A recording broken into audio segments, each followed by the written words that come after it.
Assalomu alaykum hurmatli talabalar.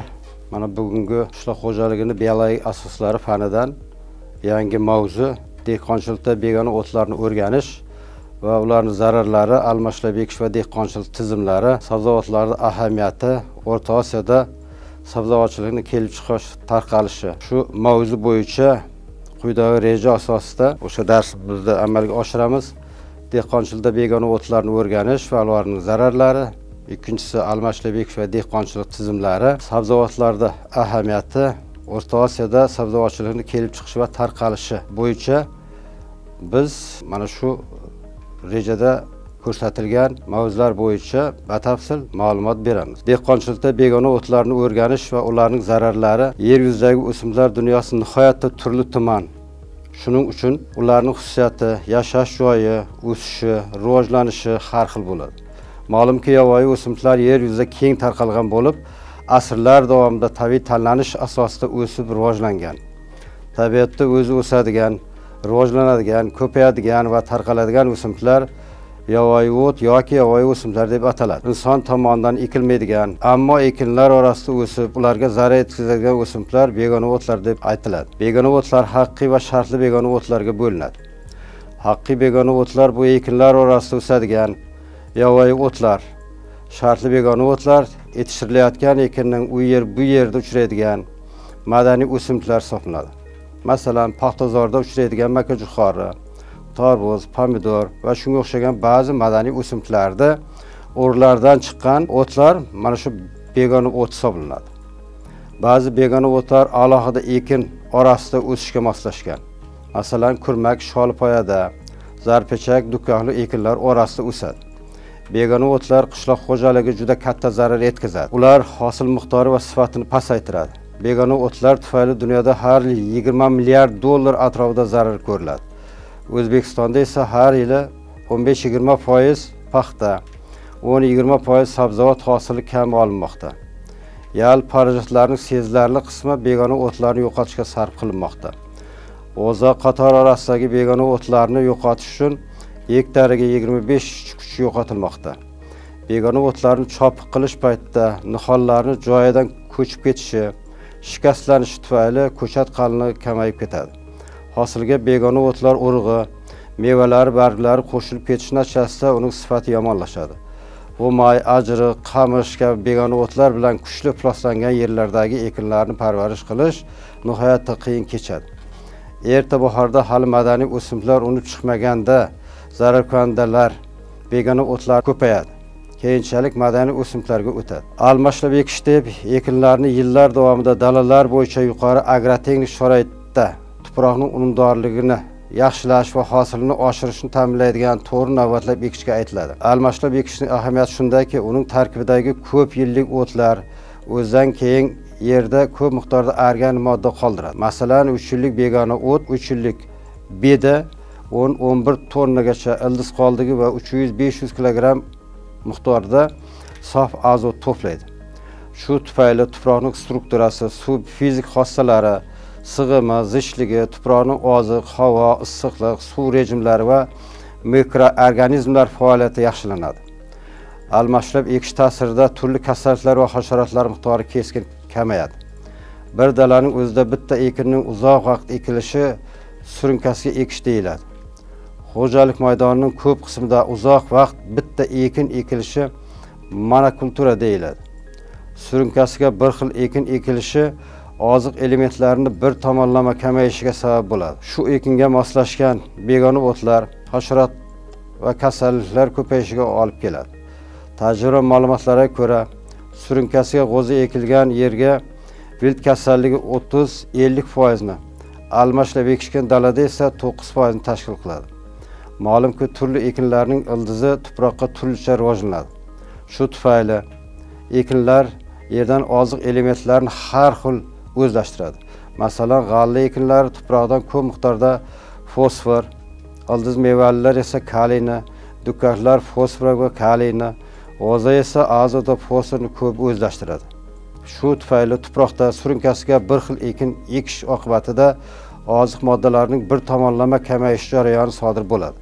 Bunda jarayon surunkali davom etishi natijasida tuproq unumdorligi keskin kamayadi. O'g'itlar samaradorligi 30-40% oshadi. Har bir gektar ekin maydonining sarflanayotgan suv 10-25% ga tejiladi. Almashlab ekish dalalardagi ko'p yillik yem-xashak ekinlari ta'sirida suzoq suvlar sathi pasayib, tuproqda botqoqlanish va sho'rlanish jarayoni, ya'ni tuz to'planishi kamayadi. Oqibatda ekinlarning hosildorligi 10-35% gacha oshadi. Respublikamizning sug'oriladigan yerlarida quyidagi almashlab ekish turlari qo'llaniladi. Birinchi, dalali almashlab ekish, don va teni ekinlarini yetishtirishga mo'ljallangan. Ikkinchisi, yem-xashak almashlab ekish, asosan yem-xashak ekinlari va sabzavot, poliz, kartoshka yetishtirish uchun mo'ljallangan. Uchinchisi, maxsus almashlab ekish, ekinlar kasalligini oldini olish va qarshi kurashga, tuproq muhofazasiga va melioratsiyaga mo'ljallangan. Lalimkor sharoitda don, shudgor almashlab ekish qo'llaniladi. Almashlab ekishda ekinlar ma'lum dalalarda navbatlanib tartibi bo'yicha joylashtiriladi. Bunda dalalar soni 2-4 dan 10-12 tagacha bo'ladi. Masalan, 10 dalali almashlab ekish bo'lsa, dalalar 10 taga bo'lib, ekinlar undan navbat bilan joylashtiriladi. Bir qancha ekin ekiladigan almashlab ekish dalasiga dalalar to'plami deyiladi. Dalalar to'plamiga quyidagi talablar qo'yiladi. Birinchi, dalalar to'plami uchun yerga bo'lgan talab. Ikkinchisi, ushlov berish va parvarish qilish tarkibi. Uchinchi, ekinlarning tuproq unumdorligiga ta'siri. Bu talablardan kelib chiqqan holda quyidagi dalalar to'plamini tashkil qilish mumkin. Birinchi, qator oralarga ushlov beriladigan ekinlar. Ikkinchisi, kuzgi ekinlar, bug'doy, arpa, javdar ekiladigan dalalar. Uchinchi, yoppasli ekiladigan bahorgi ekinlar dalalari. Beda, bug'doy, arpa, sul va hokazolar. To'rtinchi, lalimkor sharoitda almashlab ekishda bitta dala toza shudgor holda qoldirib qolganlari don ekinlari ekiladi. Almashlab ekishda o'tmishdosh ekin muhim ahamiyat kasb etadi. O'tmishdosh ekin deb muayyan dalada oldingi yillarda ekilgan ekin turlariga aytiladi. O'tmishdosh ekinlarga qo'llaniladigan agrotexnik tadbirlar undan keyin ekiladigan ekinlarning o'sishi va rivojlanishi va hosildorligiga katta ta'sir ko'rsatadi. Shuning uchun dalalar tarixini bilish muhim ahamiyat ega. Bu ma'lumotlar dala tarix kitobida qayd qilib boriladi. Sug'oriladigan yerlarda barcha ekinlar uchun beda eng yaxshi o'tmishdosh hisoblanadi. Lalimkor sharoitda esa toza shudgor yaxshi o'tmishdoshdir. Almashlab ekishning har qaysi dalasida ma'lum davr mobaynida ekinlarning oldinma keyin navbatlanishiga rotatsiya deyiladi. Bu yerda birinchi beda birinchi yilgi, bedadan keyin 3-yili boshqa ekin ekilishi natijasida hosildorlik sekin-asta ortadi. Almashlab ekiladigan dalalar soni rotatsiya yillar soniga to'g'ri keladi. Bir rotatsiya ichida yillar va dalalar bo'yicha navbatlanadigan ekinlar rejasini qayd qilingan jadvalga rotatsion jadval deyiladi. Ekinlar guruhining ro'yxati va ularning navbatlanishi almashlab ekish tizimi deyiladi. Masalan, 3 dala, beda, 7 dala paxta. Almashlab ekishda ekinlar har yili yoki bir necha yilda almashinishi mumkin. Masalan, 10 dalali almashlab ekish tizimida 3 ga 7 tizimidagi g'o'za beda almashlab ekishda g'o'za bitta dalada 7 yil o'stiriladi. Beda esa 3 yil. 10 dalali 1-2-1-2-1-3 tizimdagi g'o'za don almashlab ekishda g'o'za bitta dalada 2-3 yil, don esa 1 yil ekiladi. Shu orqali biz o'sha yerda unumdorligini oshirish orqali ekilgan madaniy o'simliklarning hosildorligini oshirishimiz mumkin. Endi sabzavotlarning ahamiyati. Chet mamlakatlarda sabzavot ekinlari dunyoning barcha mamlakatlarida yetishtiriladi. Hozirgi vaqtda uning yalpi hosili 560-570 million tonnani tashkil etib, har bir kishini sabzavot iste'mol qilish yil davomida 100 kilogrammga to'g'ri kelmoqda. Fiziologik me'yorga ko'ra bu ko'rsatkich 120-130 kilogrammdan kam bo'lmasligi lozim. Sabzavot va poliz mahsulotlarini ishlab chiqarish bo'yicha birinchi o'rinda Xitoy yoki aholi jon boshiga 170 kilogramm sabzavot to'g'ri keladi. 100 kilogramm tarvuz turadi. Sabzavotchilik taraqqiy etgan mamlakatlar Hindiston, Amerika Qo'shma Shtatlari, Turkiya, Rossiya, Yaponiya, Eron, Meksika, Indoneziya kabi mamlakatlar dunyoda sabzavot yetishtirish bo'yicha eng oldingi o'rinlarda turadi.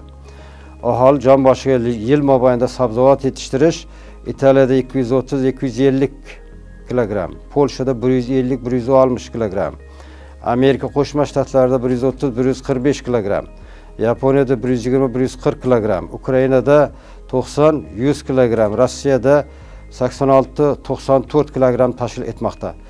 Xitoy sabzavotchilik dehqonchilikning qadimiy sohalaridan hisoblanadi. Xitoyda bu yerda sabzavot ekinlarining barcha 80 dan ortiq madaniy turlari ekilib, har bir gektariga 98 maydondan yil davomida 1-2 shimoliy hududlarda 3-9 martagacha janubiy hududlarda hosil olish mumkin.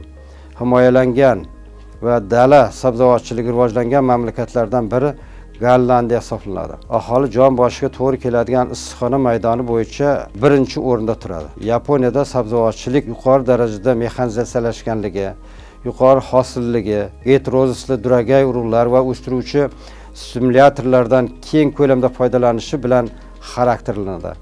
Har bir mamlakatda sabzavotlar turi xalqlarning urf-odatiga va iqlim sharoiti xususiyatlariga bog'liq. Masalan, Amerika Qo'shma Shtatlarida asosan shirin makkajo'xori, pomidor, dukkakli va salat o'simliklari, Xitoy, Yaponiya, Koreyada turp, Bolgariyada, Ruminiya va Vengriyada 40% sabzavot ekinlari maydonini pomidor, qalampir, baqlajon egallaydi. Birinchidan, sabzavot ekinlari hosildorligini oshirish va narxini arzonlashtirish. Ikkinchidan, aholini sabzavot bilan ta'minlashda mavsumiylikni bartaraf etish. Uchinchidan, sabzavotlar turini kengaytirish va sifatini yaxshilash. Respublikamizda muntazam yuqori sifatli hosil yetishtirishga to'liq to'siq bo'layotgan va sabzavotchilik samaradorligini oshirishdagi vazifalar quyidagilardan iborat. Birinchi, iqlim va tuproq sharoitlari turli sabzavot o'simliklarini yetishtirish imkoniyatini bersa-da, ekilayotgan sabzavot ekin turlari 20 dan oshmayapti. Sabzavotlarning assortimentini kengaytirish aholining o'sib borayotgan ehtiyojinigina emas, balki mamlakatimizga kelib ketayotgan va shu yerda istiqomat qilayotgan xorijlik talabalar, ba'zi mehmonlarni ham qondirishi kerak. Tarmoq salohiyatini boyitadi. Ikkinchi, muayyan ekin turiga ixtisoslashgan xo'jaliklarning bo'lmasligi, ishlab chiqarish jarayonlarini mexanizatsiyalashtirish darajalarini kamaytirib, qo'l kuchiga bo'lgan ehtiyojni oshirmoqda. Uchinchi, sabzavotchilikni yuqori hosilli heterozis duragaylardan keng foydalanish.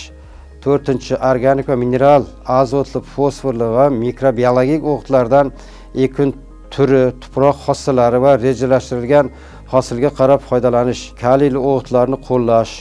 Har kuni taxminan 300 gram kartoshka va 400 gram sabzavot iste'mol qilish zarur. Ma'lumotlarga qaraganda, aholi boshiga sabzavotlar iste'mol qilishning o'rtacha yillik me'yori 146 kilogramm. Respublikalar va mintaqalar aro 128 kilogrammdan 164 kilogrammgacha, jumladan oq boshliq karam 32-50 kilogramm, gul karam 100, saboy karam 3-5 kilogramm, pomidor 25-32 kilogramm, poliz mahsulotlari 20, qovoq, baqlajon 2-5 kilogramm, chuchuq qalampir 7-13 kilogramm, xushbo'y sabzavotlar 1-2 kilogramm tashkil etishi kerak. Lekin hozirgi vaqtda mana shu aholini biz ehtiyojini shu darajada qondirib bera olmayapmiz. O'zbekiston viloyatlarida sabzavot va poliz ekinlarini yillik me'yorlarini 164 kilogrammgacha oshirish, kartoshkani esa 50 kilogrammgacha tushirish taklif qilinmoqda. Hosilni saqlashda va transportlarda tashishda nobud bo'lishini hisobga olib, iste'mol me'yori bo'yicha taqqoslaganda sabzavot tayyorlash normasini 25-30% ga oshirish lozim. Ekinlarni faqat egatlab sug'orish usulidan emas, yangi progressiv usullardan tomchilatib, yomg'irlatib sug'orishdan foydalanish. 6. Texnologiyalarni joriy etishdagi kamchiliklarni bartaraf etib, ishlab chiqarish jarayoni tadbirlarni o'z vaqtida va sifatli bajarish, urug'larni ekishga tayyorlashda ilg'or usullarni qo'llash. 7. Begona o'tlar, kasalliklar va zararkunandalarga tabaqalashtirilgan usullar asosida qarshi kurash. Urug'larni zararlantirish ishlarini yetarli darajada o'tkazish. Poliz ekinlarni har xil kasalliklari, ayniqsa qovunda fuzarioz so'lish kasalligini keng tarqalganligi va unga qarshi samarali choralarni ishlab chiqish. 9-chi poliz ekinlari yaxshi hosil beradigan tog' oldi mintaqalardagi lalimikor va adir yerlarda keng foydalanish. 10-chi noyob qovun navlari maydonini kengaytirib, dunyo bozoriga mahsulot eksportini oshirish. 11-chi ekinlarni asosiy va takroriy qilib o'stirishda zamonaviy tejamkor texnika, urug', o'g'it va samarali himoya vositalaridan foydalanishga erishish. Sabzavot, kartoshka va poliz mahsulotlari eshitish ko'paytirish uchun mazkur tarmoqlardan sifat o'zgarishlarini amalga oshirish kerak. Buning uchun intensivlashtirish omillari yordamida tuproq unumdorligini oshirish va o'simliklarning agrobiologik mahsuldorlik imkoniyatlaridan to'liq foydalanish talab etiladi.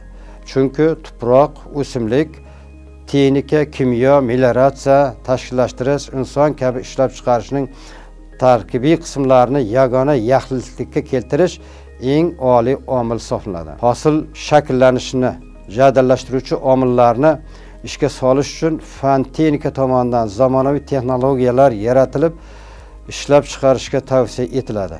Natijada hosildorlik va mahsulot sifati oshadi. O'simlik va iqlim sharoitining barcha ijobiy imkoniyatlaridan foydalanish darajasi ko'tariladi. Har qanday texnologiya insonning mehnat unumdorligini oshirishga yangi imkoniyatlar yaratadi. Lekin amaliyotda yangi texnologiyalarni ishlab chiqarishga joriy etish osonlik bilan kechmaydi va barcha mavjud imkoniyatlardan samarali foydalanishni talab etadi. Respublikamizda har bir sabzavot ekinlarining umumiy ishlab chiqarishdagi salmog'i ham o'zgarmoqda. Hozirgi paytda umumiy sabzavot ekinlari maydonining 40-45% pomidor, 15-17% karam, 20-25% piyoz, sarimsoq, 6-8% sabzi, 3-5% bodring, 5-8% zablaga, 12-15% boshqa sabzavot ekinlari egallab turibdi. O'rta Osiyoda sabzavotchilikning kelib chiqishi va tarqalishi. Albatta, O'rta Osiyoda mana shu sabzavotchilik eng asosiy ekin sifatida bizda ekilib, parvarish qilinib, mana shu o'simlik mahsulotlarini biz sevib, nima qilamiz? Iste'mol qilamiz. Turli xil oziq-ovqat mahsulotlaridan biri sifatida uni qadrlaymiz.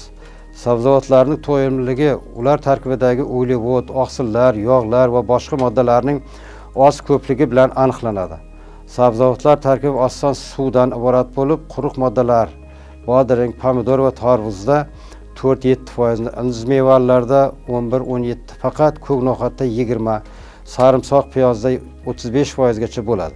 Shuning uchun sabzavotlarning to'yimli qiymati uncha katta emas. 1 kilogramm eng ko'p iste'mol qilinadigan sabzavotlar 150-400 kilokaloriya yoki 600-1700 kilojoule quvvatga ega. Sabzavotlar oziq-ovqat sifatida organizmning energiya talabini qondira olmaydi. Insonning kundalik talabi 8-17 ming kilojoule yoki 2-4 ming kilokaloriya talab etadi. Biroq ular qo'shimcha karbon suvlari, oqsillar va moylar manbai bo'lib xizmat qiladi. Shunga qaramasdan, kishilarning hayotida sabzavotlarning ahamiyati juda kattadir. Ularning tarkibida ko'plab miqdorda biologik aktiv moddalar, vitaminlar, darmondorlar, mineral tuzlar, fermentlar, organik kislotalar, efir moylari hamda xushbo'y moddalar mavjud. Inson hayotida vitaminlarning roli katta. Ular fiziologik zarur moddalar hisoblanadi. Uning nomi lotincha vito bo'lib, hayot degan ma'noni bildiradi. Kishining o'rtacha faoliyati uchun 20 ga yaqin turli vitaminlar zarur hisoblanadi. Ular orasida ayniqsa B1, tiamin, B2, riboflavin, C askorbin kislota, A, E vitaminlar eng zarurlar hisoblanadi. Oziq-ovqat mahsulotlari orasida tarkibida vitaminlar ko'pchilik bo'yicha sabzavotlar birinchi o'rinda egallaydi va ularning asosiy manbai hisoblanadi. Sabzavotlar tarkibida 50 dan ortiq kimyoviy elementlar bor. Ular kul miqdori 0,1 dan 0,2 gram foizgacha yetadi. Sabzavotlarda kishi organizmiga zarur va oson o'zlashadigan tuzlar, natriy, kaliy, kalsiy, fosfor, magniy, temir, margans, xlor, yod, oltin gurtlar mavjud. Bu mineral moddalar ishqoriy xususiyatga ega bo'lib, ovqat hazm bo'lish jarayonida non, moy, go'sht iste'molidan hosil bo'ladigan va organizmga salbiy ta'sir qiladigan kislotali birikmalarni neytrallaydi hamda qonning ishqoriyligini doimiy bo'lishini ta'minlaydi. Sabzavotlar tarkibidagi organik kislotalar, fermentlar, efir moylari va boshqa xushbo'y moddalar kishi ishtahasini qo'zg'atadi. Oqsillar, uglevodorodlar va moylarning so'rilishini yaxshilaydi. Insonning ovqat hazm qilish a'zolari serhajm mahsulotlarga odatlangan. Ularni normal ishlashlari uchun ovqatlar tarkibida hazm bo'lmaydigan ballast chiqindi moddalar ham bo'lmog'i lozim. Bunday moddalarni ham organizmga sabzavotlar yetkazib beradi. Sabzavotlarning shifobaxsh xususiyati ham qadimdan ma'lum. Ular asab qo'zg'alishini normallashtiradi va asabiy ruhiy holatlarni oldini olish imkoniyatini beradi. Bir qator sabzavot o'simliklari piyoz, sarimsoq, pomidor, qalampir, petrushka, xirren, turp tarkibida bakterisid emiruvchi xususiyatga ega bo'lgan fitotsidlar mavjud. Ba'zi sabzavotlar quvvatni oshirish xususiyatiga ega. Sog'lom odamning oziq-ovqatida turli sabzavotlar miqdori sutkalik ratsionning 4/1 qismidan kam bo'lmasligi lozim. Sabzavotlar bu sersuv, etli, mazali mevalari, ildiz mevalari, karamboshi, piyoz boshi, tuganaklari, poyalari, barglari, kurtaklari, ildizlari inson iste'mol qiladigan o'tsimon o'simlik hisoblanadi.